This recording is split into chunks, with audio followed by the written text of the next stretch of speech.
Oi, gente, tudo bem? Eu sou a Célia, sou pesquisadora do LEPED, da Universidade Federal Rural do Rio de Janeiro. O LEPED é o Laboratório de Estudos e Pesquisas em Educação, Diversidade e Inclusão.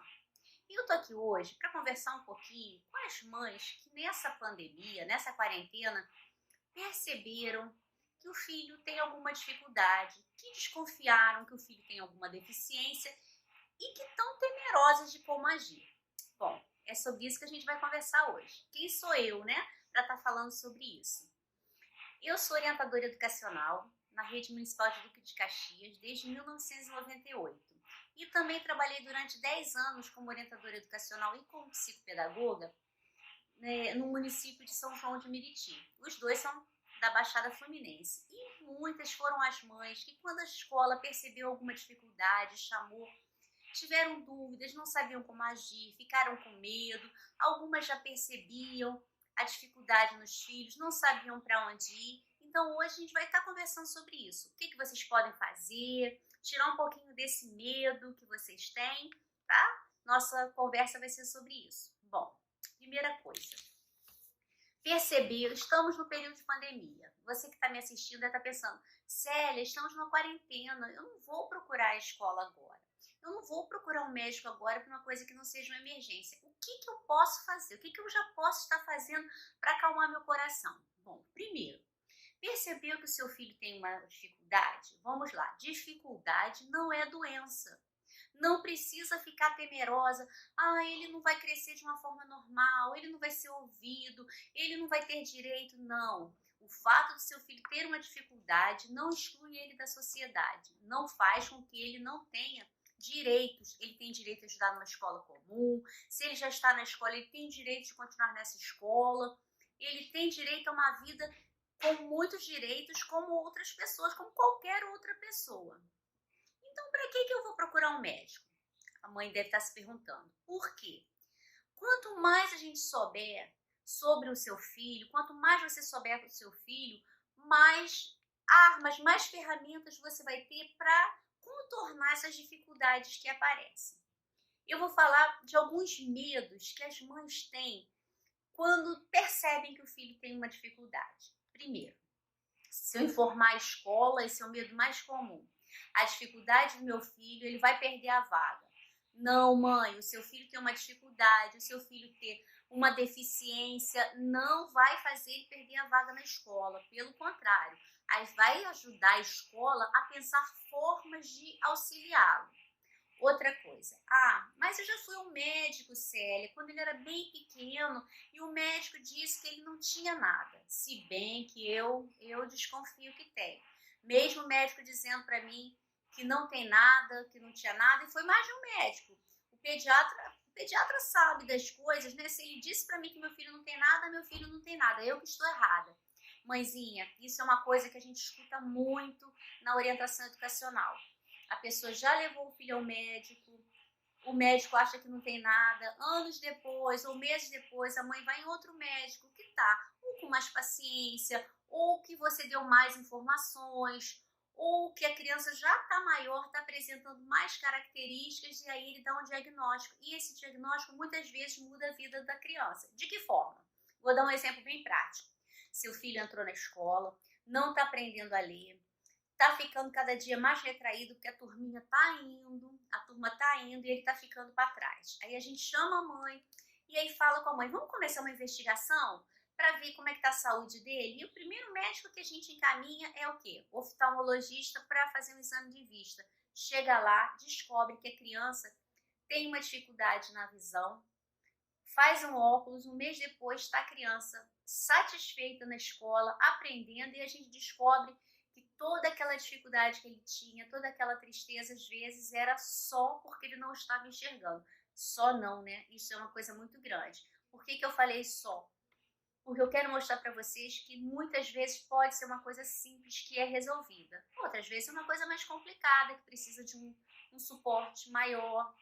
Aí você pode... Outra coisa que as mães me perguntam muito. Tá, eu sei o que o meu filho tem, as mães que já sabem da dificuldade, mas o que ele tem não tem cura. Gente, o seu filho não tá doente pra gente pensar em cura. A gente, quando encaminha para o médico, quando encaminha para uma pesquisa num psicopedagogo, num psicólogo, numa fono, é para resolver a dificuldade que está causando um transtorno na vida dele, que está dando problema, que está dificultando. Meu filho é autista, interage bem e ele tem uma série de estereotipias. O que são estereotipias? Ele fica mexendo, ele quando tá nervoso, ele fica batendo com o dedinho assim e não para. Isso prejudica ele? Não. Então, se não prejudica a vida dele, se não incomoda ele, não precisa ser resolvido. Eu já tive um caso de uma mãe que me contou, mas a minha filha, quando tá nervosa, ela puxa o olho e fica enfiando o dedo dentro do olho. Isso prejudica? Claro que prejudica. Ela ia acabar arranhando a córnea, ia acabar ficando com esses músculos aqui flácidos. Isso que eu tô falando foi o médico depois que falou para ela. Então, era uma estereotipia que precisava ser corrigida. Ela continua sendo autista? Continua sendo autista, mas aquela característica dela que estava prejudicando foi resolvida. Como? De que forma? No caso dessa, precisou de uma terapia cognitiva, precisou ir ao psicólogo, fazer uma série de coisas. Cada caso é um caso. E quem vai saber dizer qual é o caso do seu filho? O médico junto com a escola, junto com você. Você, mãe, tem todo o direito de opinar. O médico fala para você uma coisa que você não concorda, procura outro médico. Célia, e que médico é esse que eu vou procurar? Bom, em primeiro lugar, eu digo para você procurar a escola. Conversar com a equipe da escola, que geralmente as escolas, elas já têm outros alunos com dificuldade, principalmente as escolas grandes.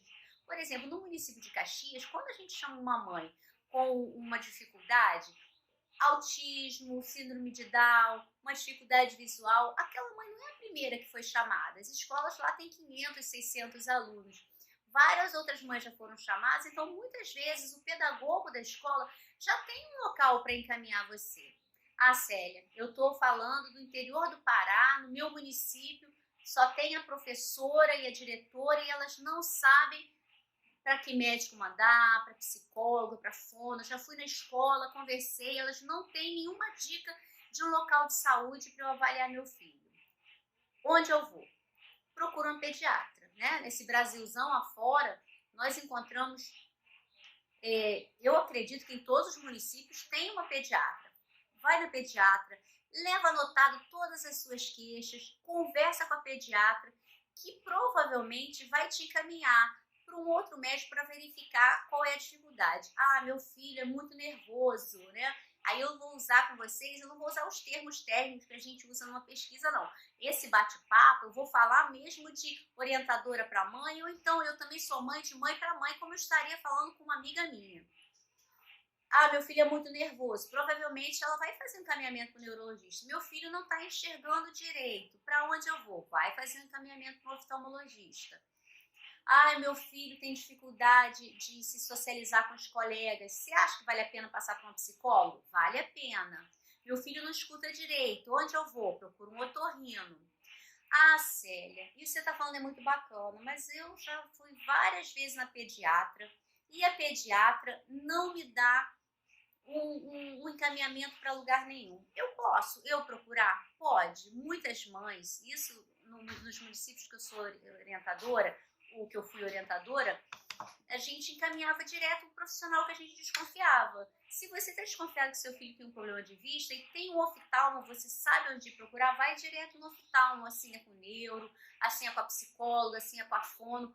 O principal é você não ter medo, é você procurar o profissional que vai ajudar você.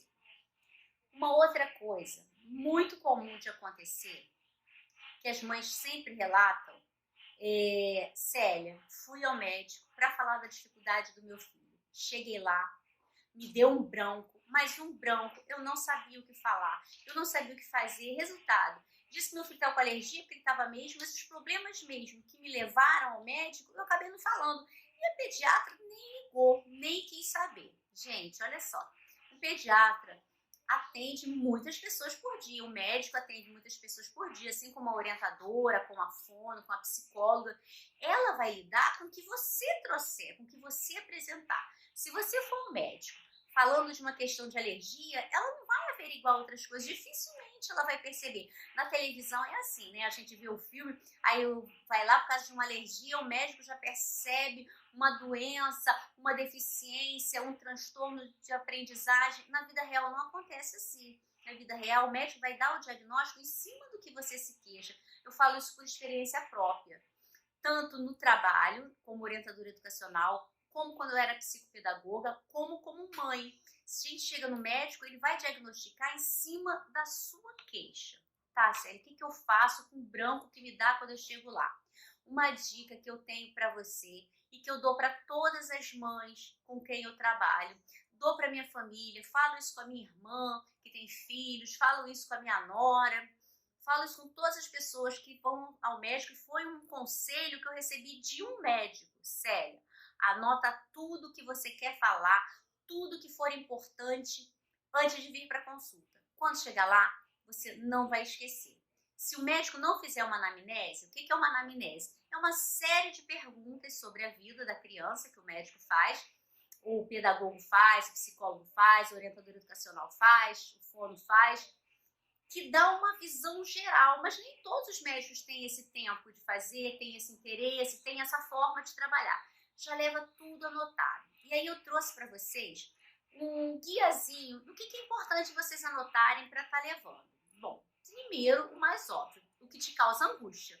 Qual é a dificuldade que você percebeu no seu filho? Isso é óbvio. Agora, além disso, vamos lá.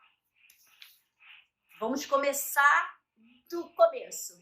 Ai, que óbvio. Não, é óbvio, mas às vezes a gente vai pulando tudo e vai querendo falar só do último mês da vida do nosso filho. Não, a vida do nosso filho começa na barriga, né? Então é daí que você vai começar a falar. Você anota em casa, não é um relatório. Quem tem a obrigação de fazer relatório é o professor, é o fono, é o orientador educacional, é o psicólogo, o psicopedagogo, é o médico. Mãe não tem obrigação de fazer relatório, mas pode anotar papel normal, vai lembrando, vai anotando. E aí eu vou te dizer assim, quais os pontos principais que você, mãezinha, pode anotar, precisa anotar, é interessante anotar para passar para o médico, para a escola, para a fono, para a psicóloga.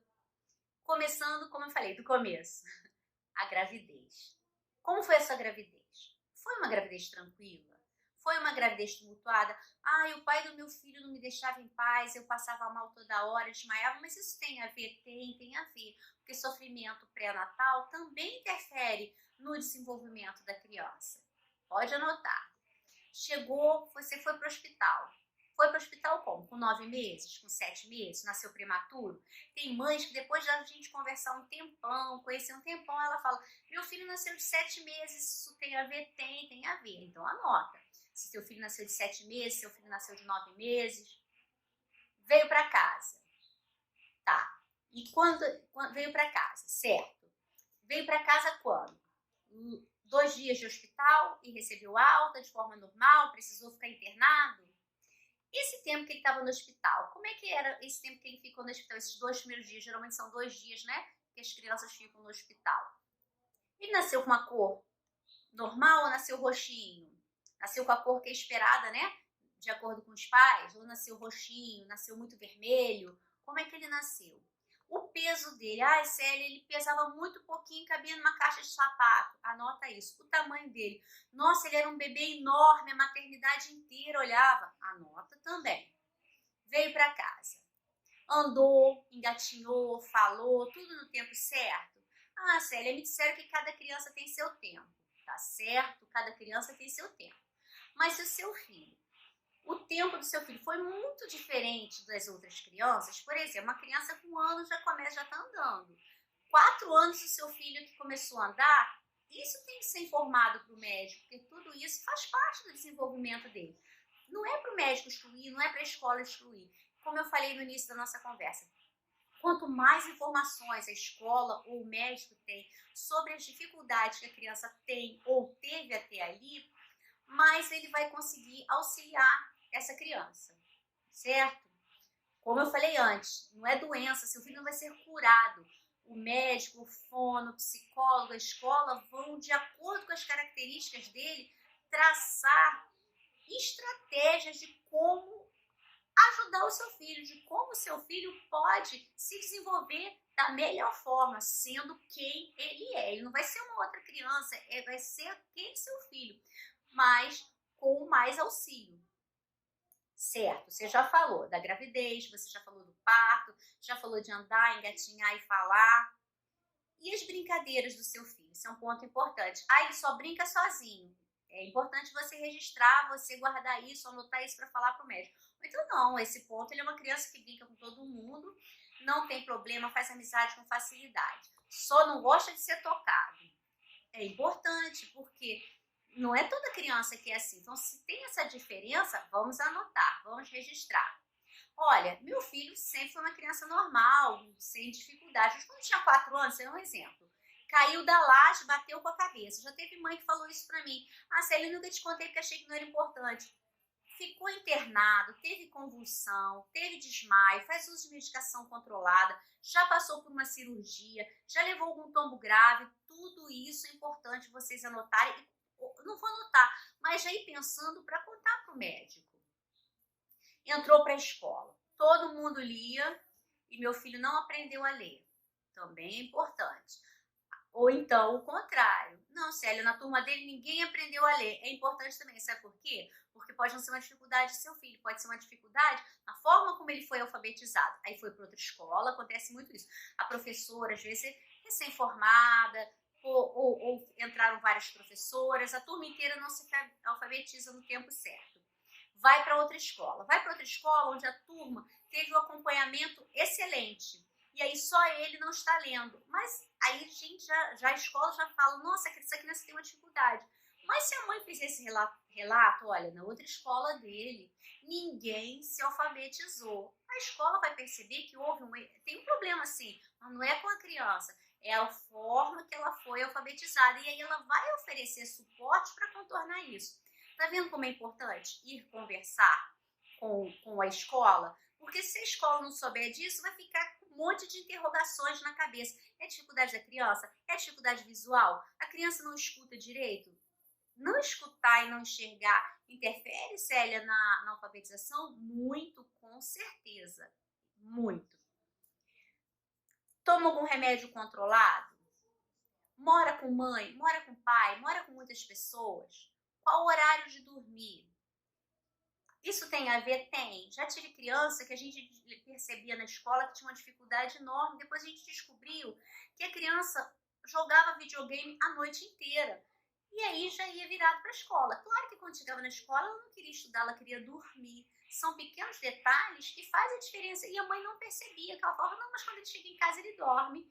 E aí depois começa tudo de novo. São pequenos detalhes que fazem a diferença na aprendizagem. Ninguém quer que o filho não aprenda. A gente, quando coloca um filho na escola, a gente quer o melhor para ele. A escola também. Quando recebe um aluno, a coisa que mais deixa um professor feliz é chegar no final do ano e perceber que ele aprendeu bastante.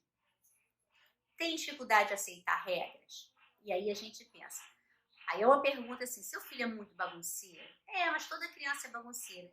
Certo, então, mas a gente tem que verificar. Que tal conversar com a escola, com o médico, para saber se essa bagunça é falta de limite, né, que a família está colocando, ou se tem algo mais, se ele tem um transtorno de aprendizagem, né, um transtorno um TDAH, um transtorno de déficit de atenção e hiperatividade. Acontece muito, o pai fala, não, meu filho é levado, e aí as mães contam coisas assim pra gente, bato nele, boto de castigo, e já aconteceu quando eu era trabalhar como psicopedagoga em São João, da mãe falava para mim, Célia, eu bato nele, boto de castigo, chama atenção, a escola diz que eu não coloco limite, e eu olhar para a criança, ela estava balançando a perninha sem parar, fazendo assim, ele tinha claramente um transtorno de hiperatividade. A gente fez um encaminhamento para o médico e depois a mãe já tinha se recebido, já não precisava mais passar pelo meu setor, fez questão de ir lá conversar e contar. Ai, Célia, ele tá outra criança, ainda é muito levado, ainda é agitado, mas ele agora já está conseguindo se controlar mais. Por que é importante esse relato? Porque ele não ficou, né, como as pessoas gostam de dizer, curado, né? Eu adoro usar essa palavra porque a gente não fala em cura, mas as mães ainda têm essa ilusão. Vai chegar no médico, vai tomar um remédio, vai resolver tudo. Não, não vai ficar curado. mas vai te dar ferramentas. No caso desse aluno com TDAH, foi uma medicação e fez terapia também, mas cada caso, como eu já falei antes, é um caso. Vai te dar ferramentas para lidar com esse problema. Bom, você anotou tudo, né? Quais foram as dicas que a gente deu? Como foi a gravidez, como foi o parto, como foram as primeiras aprendizagens, engatinhar, andar e falar, como é o relacionamento, como é a vida dele na escola, se já está há muito tempo na escola, se foi aprendizado no tempo certo, como é a brincadeira dele, como é o relacionamento com a família, como é o relacionamento com outras crianças. Anotou tudo isso? Leva no médico. Ah, Célia, cheguei no médico, foi diagnosticado, não era um problema de visão, não era um problema de audição, era uma coisa mais séria, eu já inclusive estou com laudo. O que eu faço agora? Eu estou com laudo e vamos dizer, pode ser um laudo de autismo, pode ser um laudo de deficiência intelectual. O que é deficiência intelectual, mãezinha? É o que antigamente a gente chamava de retardo mental, deficiência mental, isso é deficiência intelectual. Essa é uma pergunta que parece besteira, mas eu recebo muitas mães com laudo de deficiência intelectual que falam para mim, olha, Célia, eu achava que o meu filho tinha uma deficiência mental, mas o médico botou aí deficiência intelectual. Pois é, que agora a gente não usa mais o termo deficiência mental, retardamento mental, o termo é deficiência intelectual. Tá, e agora, o que eu faço? Agora, você tem vários caminhos, né? Um importantíssimo, informa a escola. Pra que eu vou informar a escola? Para tratar meu filho diferente? Não, não é para tratar o seu filho diferente. Se o seu filho tem uma deficiência, e a gente mais tarde, no próximo vídeo, vai falar quais são os tipos de deficiência. Nesse eu preferi ser mais prática e direto no assunto do que fazer, porque quando a gente está com medo, a gente não quer saber teoria, né? A gente quer saber o que fazer. Então, o que fazer? Anotar tudo, procurar o pediatra, procurar a escola. Se o pediatra, mesmo assim, não te dá um encaminhamento e você desconfia, já desconfia do que é, procura o médico, pode ser o oftalmo, o fono, o otorrino, o neuro, para fechar, né, o laudo do que o seu filho tem. Ou abrir, né, começar uma investigação. Às vezes a gente fala muito em fechar o laudo não é a coisa mais importante do mundo. O importante é a gente começar a correr atrás do que a criança tem, o que está causando a dificuldade. Aí levei o laudo na escola, o que a escola vai fazer? Se for um laudo de deficiência, o seu filho tem direito a uma coisa chamada sala de recursos, atendimento educacional especializado. Dependendo da dificuldade, são vários os suportes que a escola, quando informada da deficiência, ela pode agir. Ela pode trazer para o seu filho. O mais comum é colocar o seu filho na sala de atendimento educacional especializado. O que é isso? Bom, é uma sala que pode se configurar de várias formas, né? No Brasil inteiro tem vários jeitos de ter o atendimento educacional especializado. Eu vou falar do mais comum. Qual é o mais comum?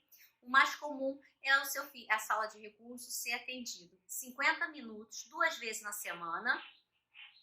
Ele o professor, ou ele o professor e mais uma, onde ele vai ter várias atividades diferentes para poder ajudar ele a superar as dificuldades. Se é uma dificuldade de leitura, o professor da sala de recursos vai ajudar com isso. Ah, é uma dificuldade de matemática, é com isso que ele vai ajudar. Não, ele tem uma dificuldade, é para interagir, ele fica nervoso quando ele vê outras crianças. É isso que o professor da sala de recursos vai trabalhar. Tá certo? Então, ficamos por aqui hoje. As dicas foram essas e a gente se vê no próximo vídeo para falar um pouco mais de que tipo de suporte o seu filho pode ter se você desconfia que ele tem alguma dificuldade, alguma deficiência, alguma coisa que fuja ao padrão de normalidade e que realmente acarrete sofrimento para a vida dele. Obrigada!